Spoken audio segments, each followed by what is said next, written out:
Welcome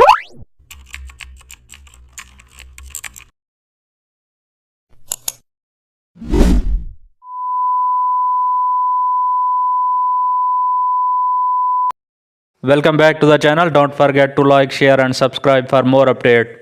Let's create perfect symmetry using align and distribute. Select all shapes you want to organize. Click align center for vertical alignment. Then click align middle for horizontal alignment. Have a flawless centers composition. Move into distribute to handle spacing. Choose distribute horizontal space to equalize distances. Use distribute vertical spaces if working with columns. Your layout instantly becomes cleaner.